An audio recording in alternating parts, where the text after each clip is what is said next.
Infestor Brew is so good.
So looks like the gold is toast. Yeah, fortunately I got a lot of money out of it. You can see it's fairly mined out. Looks like you're having a hard time answering this army from Zerg, though. So what's it going to take?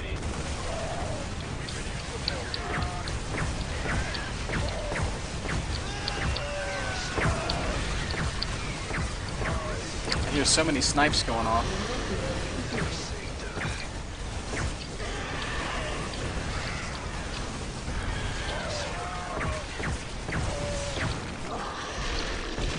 Mineral field depleted. Okay, so apparently it just takes QXC saying, "Ghosts go snipe."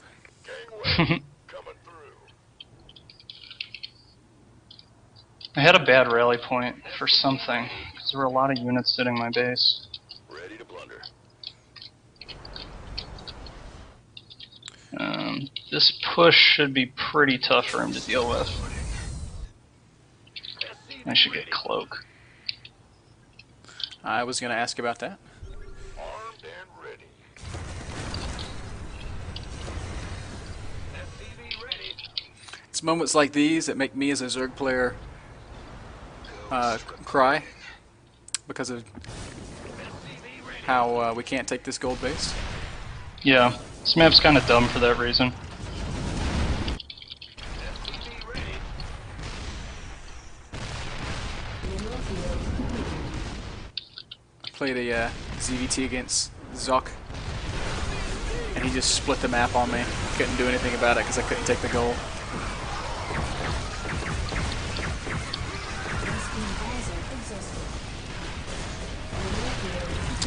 And there's the GG. Alright, man. Pretty awesome. Pretty awesome stuff. So the first thing that I really want to ask about is your implementation of ghosts into your play. Zerg players always say, I'm certainly one of them, say, hey, Terran, you should be using more ghosts to deal with infestors. Interestingly, you didn't really use the ghost for that purpose. You threw a grand total of 1 EMP. But you were sniping like a crazy person. So what's your thought process behind the use of ghosts, and particularly the use of snipe? For me, basically, I like to try and use tanks and turrets to hold off the corruptors, broodlords, and infestor combo, and kind of rely on the tanks to deal with the infestors. I found it's difficult-ish to EMP the infestors. Usually I like to just double snipe them if I can. Yeah. But the main reason that I don't EMP the infestors much is just because generally there's bigger targets that need to go down first. Like, if he has Broodlord Corruptor and no infestors, I'm still in a lot of danger, but if he has no Broodlords and just has Infestor Corruptor, like, pretty okay. Right. So it's just prioritizing the mana on what's most important, basically. Okay, makes sense. Now, I felt like you were impossibly behind after he pushed down into your natural and took out your army. But you just kind of chilled out and sat back. You sort of played a little bit more passively than I'm used to seeing you play for just a little while. And then you got really aggressive really fast. particularly with those, was it the 3 or 4 drops going off at once? I think there were like 4 prongs to that attack. So I want to talk about that for just a second because that was an awesome attack. But what's important is when we watch it from your vision, it doesn't look quite as. And I don't. Please don't let me take anything away from your play. But it doesn't look as spectacular as it's made out to be when we're watching it from, like, say, Day 9's perspective. Who's like, "Oh my God, how could QXC do all this?" How do you actually control that drop, and how difficult is it on your end? In that case, since I had, so there were a couple things that were really key there. One, I had a really forward, aggressive position, so I knew that the path to the drop would be clear. Mm-hmm. It's not like I have to worry about mutas and I have to babysit the drop and make sure it goes down. Okay. The other thing is all the drops came from a central location. They all came from the center spot, which makes the initial loading up a little bit easier. From there... Oh, Drooby. From there, basically, it's just determining what I want to accomplish with each drop, which determines what units I put in them, and then just making sure I set them to drop and trying to keep an eye on the minimap so I know when I need to stim the units that come out. That's really the only... there's 2 main parts to a drop when you have that many drops going on. Mm-hmm. Stimming and picking the units up. Okay. You don't really have time or focus to micro, particularly because I was using all those drops as a cover to macro back home to make sure I had my Ghost Academy, my Ghost Building, my Tech Labs, my starports for the Vikings. Yeah. So it's just kind of like, well, where's his army? Okay, I'm going to drop somewhere else. Right. And I think a big part of that was, I mean, your first drop, your initial drop, it was almost just a sacrifice. You sent it into the main of the Zerg player, and you never looked at it again. I have no idea what happened to that drop. I was watching it on the mini-map, but I was locked in on your camera, and I just saw it get swarmed by a bunch of green stuff.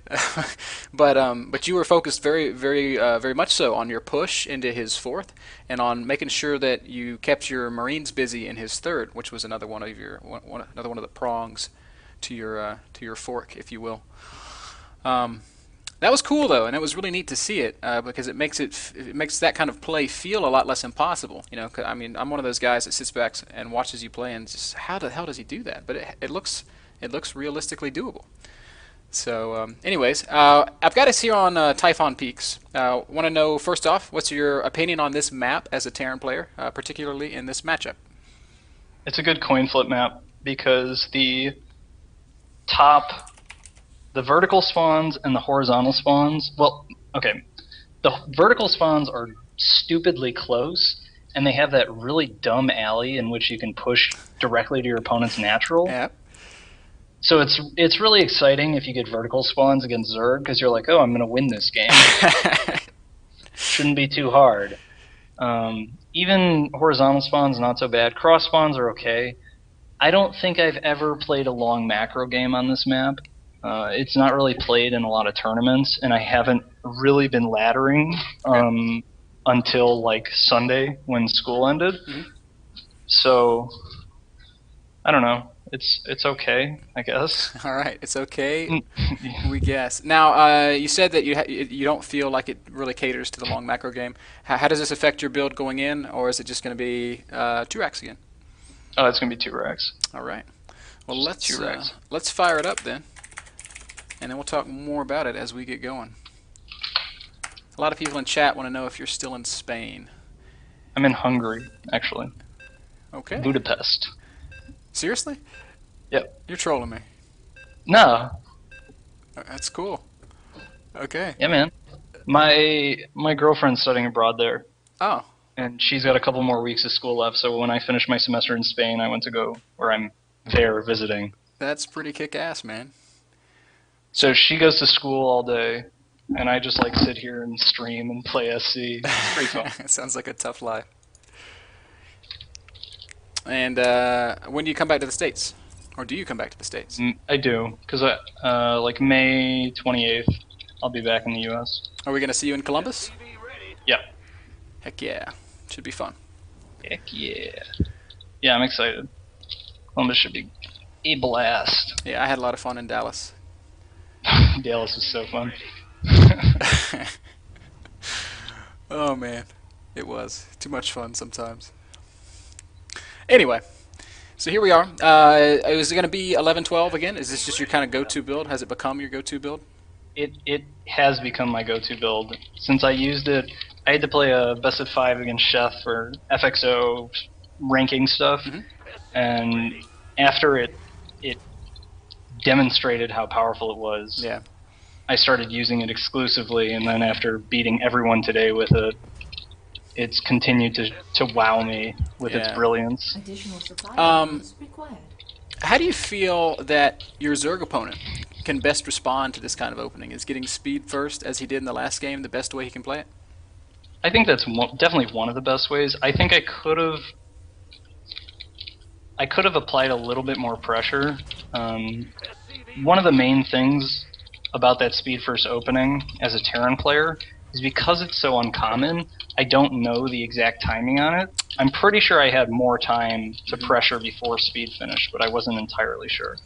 I think he pulled back at just the right time, because his speed finished right as you were kind of crossing the Zelnaga Tower on your way home. So I think if you'd have committed to that pressure, I feel like you would have lost everything.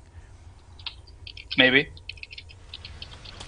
The one thing about that, though, is if you commit to that pressure, you force him to start trading Zerglings That's true. for... And then that can lead to more Zerglings, and you end up getting ahead just Yeah. because they had to build units when you didn't. That's right. It's almost indirect damage, because while you're pumping these Marines, you're also pumping SCVs, whereas Zerg is forced to either go one way or the other, drones or Lings. Right. Okay, should not be playing footsie with a drone. That was a bad idea. Who wants some? This better be good. Now this is something that I think is pretty interesting. You're not really scouting at all until both your racks are done, and then you're just like, alright, whatever, I'll find him when I find him. Yeah. It works out. Kind of. We'll see. Ready. SCV ready.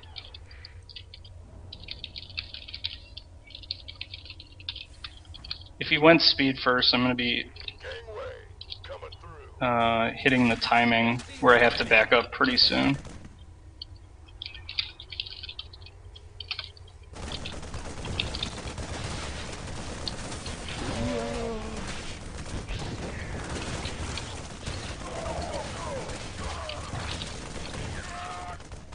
Gangway coming through.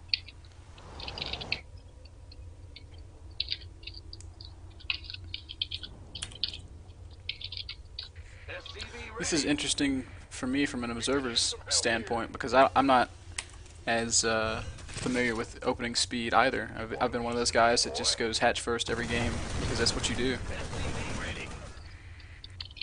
But his opening makes sense to me, as Yeah. watching it from this perspective.